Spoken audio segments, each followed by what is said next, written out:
So, back on January 10th, patch 9.12, I got a little bit of cash back from shipmates. And so, at the recommendation of a few of my clanmates, I went and did something I didn't think I would do, which was I bought a Tier 7 premium battleship.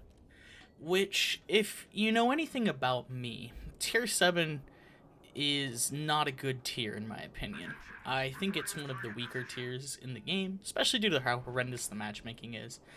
And tier 7 battleships in particular tend to suffer from lack of any real armor plating and just being overmatched by everyone that they fight that's just one tier above them. However, while Florida is no exception to that, it does have one thing that most other tier 7 battleships don't have, which are guns.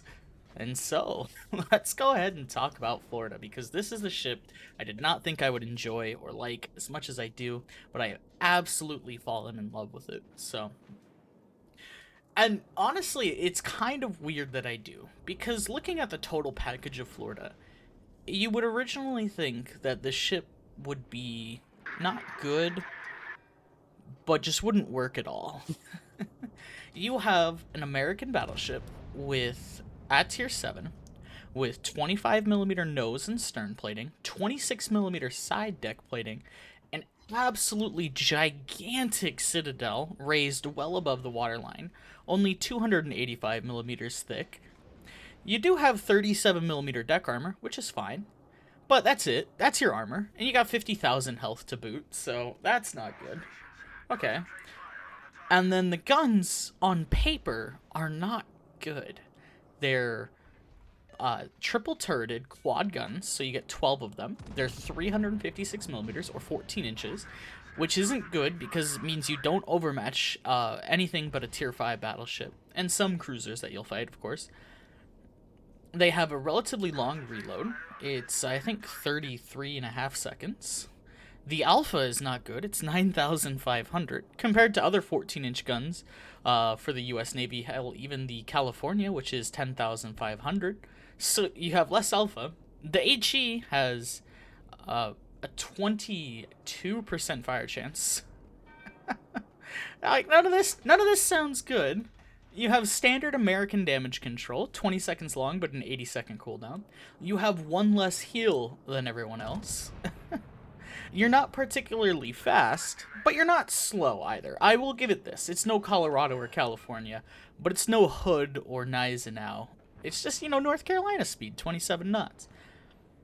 It does have the best AA at its tier. So that is the one, absolute standout section of the ship. That no matter what, this is the best at it. And it does have really good concealment. It's not as good as California's 11.8 kilometers, but it is 12.1, and 300 meters is not going to kill you. It could be like Strasbourg, which is like 14.8 kilometers. That's just terrible. So, yeah, no, you don't want that at all. But again, this type of package that's described is not one that should work. But it's one of the best tier 7 battleships. I think really only Sinop can compete with it in how good it is, but Sinop has its own severe limitations, especially with range. The Sinop has no ability to shoot at any target further than 17 kilometers away from it, but the Florida can. And as I was playing the Florida, my first 4 games, 2 of them were 200,000 damage. In fact, you're watching one of them right now. And it's one of the highest damage games on the server for the Florida. And this is my 4th game I played in the boat. And this is the game that truly made me realize how good it was. And it just really boils down to the fact that even though the guns are only 14 inches, and they can have some really weird dispersion at times, they do follow battle cruiser dispersion, which means that normally they are quite accurate. This is the same as Alaska or Thunder or Georgia. And if you play the Florida right, all you have to do is just wait around for your opportunity, and you will typically be well rewarded. And it's not like you're going to be devastating striking people all the time, but you'll get shots like this on the Gneisenau, which just come in and hit for, 10, 15k, which is a solid chunk of damage, which is very nice because the consistency of the Florida is what really makes it good. It's not like the shot I had on the Seattle at the beginning of the game, the 30k volley, that can happen. Of course, any battleship's capable of doing that. But it's not exactly the most common thing. But what I found playing with the Florida is that what you usually get is every time you get a broadside target, you usually put up, on average, about 10,000 damage a salvo.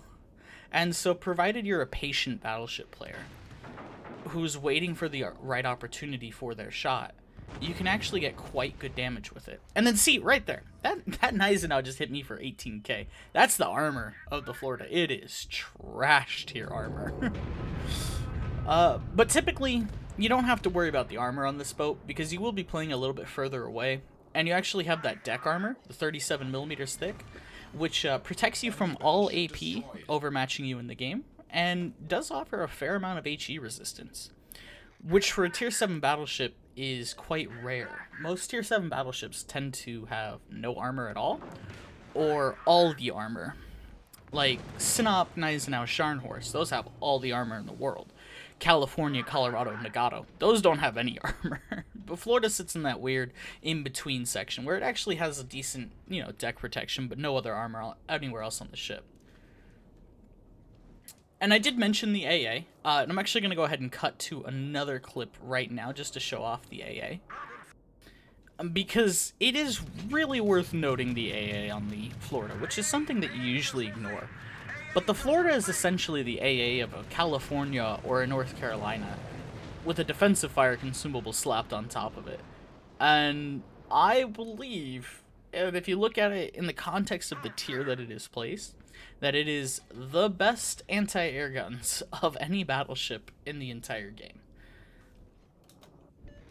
And I would 100% mean that. Like, the AA is so good that I don't have clips of me dunking on carriers with the Florida because they don't touch the Florida ever. I guess they just know to stay away from it, but defensive fire as a consumable is rather meme-worthy in how ineffective it is.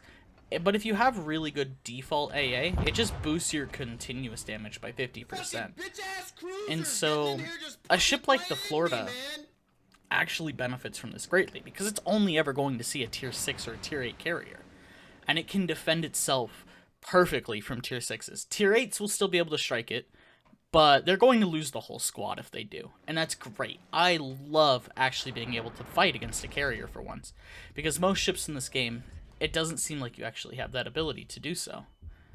And, well, you just saw right there again, I took another Citadel. So, look at my health bar right now. I'm down to 15k in a battleship. And I told you, I got 200,000 damage at the beginning of this game.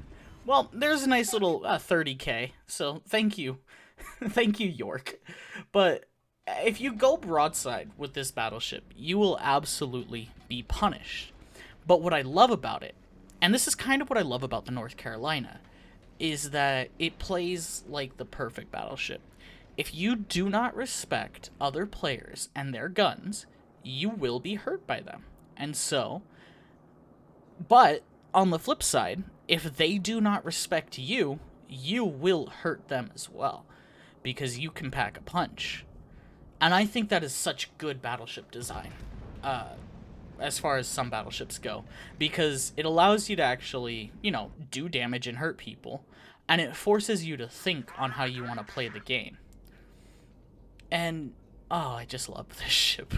It's, and I said this on stream many, many times. This is the one battleship in the game that, at tier 7, that I don't mind pressing battle with and getting double up tier. Like, I don't know if I really pointed this out, but this is a tier 9 game. That's a Minnesota on the enemy team. But I found that with the Florida, you can fight those tier 9s because of the deck armor and your ability to do damage. And while I said the HE wasn't that great at the beginning, because of the accuracy on this ship, you feel more like a cruiser, and the HE isn't that bad. So when you get those people who just angle against you, you just switch over, and presumably you're using an American special captain like Halsey or John Doe that has the improved expert loader, which I highly recommend that you do get one of those captains. They're like 1,500 doubloons, or I think 10k coal in the armory. Pick one of those up, slap that 1 point captain skill on, and then just watch as you can switch shell types in like 8 seconds as a battleship. So you basically always have the right ammo on demand whenever you need it. And it's so valuable for ships like the Florida because you quite often need to switch ammo types for the right target.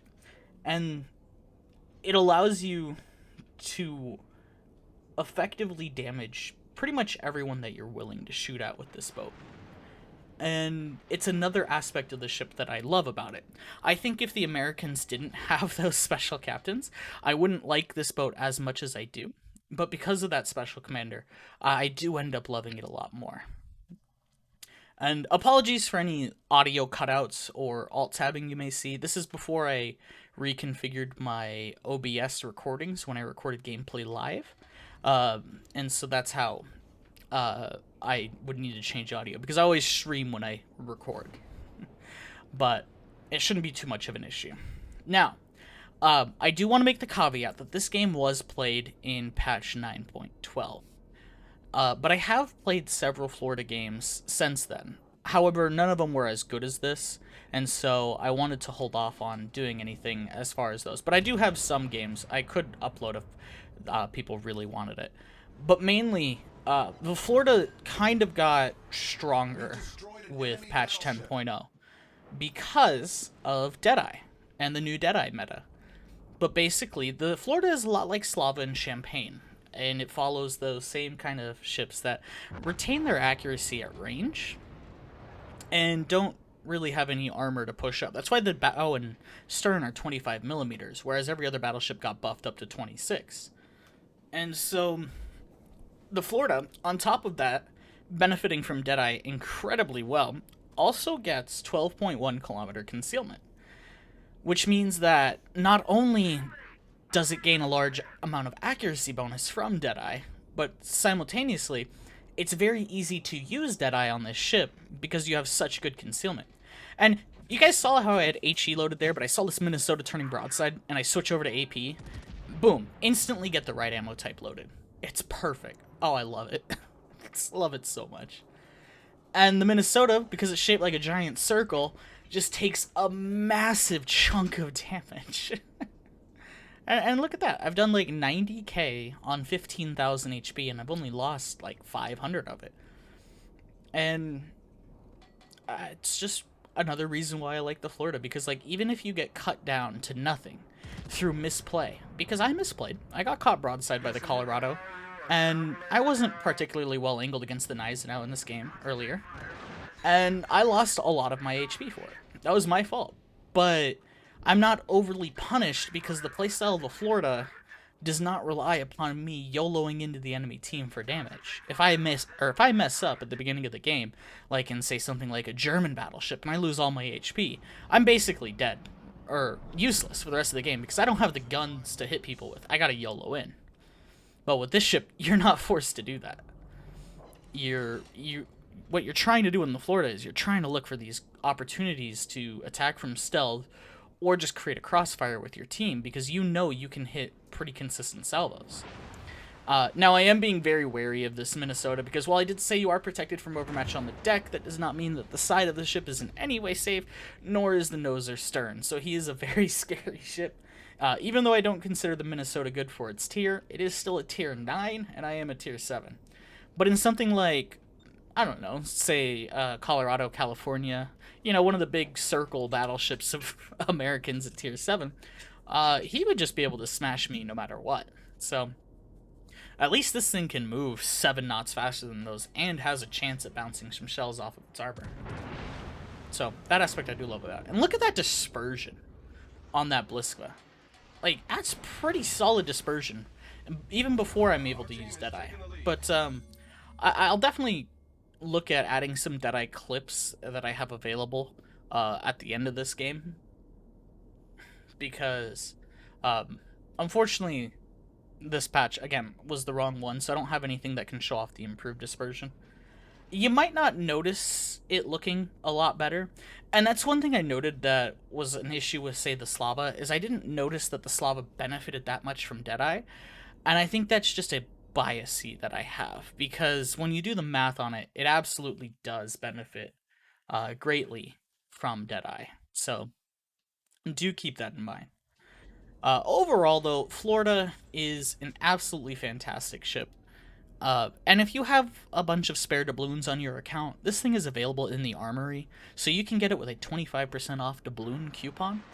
Highly would recommend doing so. That's what you saw me do at the beginning of the video. I used cashback bonus. Hey, Now, this is not sir. most of you probably won't have that cashback bonus just because I am a streamer relatively popular. I'm not going to say like I'm crazy popular or anything like that, but I have enough of an audience that occasionally people do give me cashback. This isn't the first time it's happened. So, yeah, I basically, in a nutshell, Florida, very solid tier 7 premium battleship. It was announced, I think, the week of the California coming out, and I think it is hilarious that Wargaming power crept a premium tier 7 American battleship with 12 14-inch guns by releasing a premium tier 7 American battleship with 12 14-inch guns within a month. Like, oh, that's beautiful irony to me. And there you go. There's the 200,000 damage barrier. I believe I'll get one more shot off on this game before it does end, but essentially the Minnesota and the black on the enemy team are going to go down. And that's all she wrote. But yeah, guys, that's the Florida review from me. Thank you all for watching. If you are still here, remember to like or dislike the video. Just let me know how you feel. And then if you guys could drop a follow, it's greatly appreciated. I'll leave the link down in the description below to the Twitch channel. Have a great day, everybody, and I will see you all later. Out.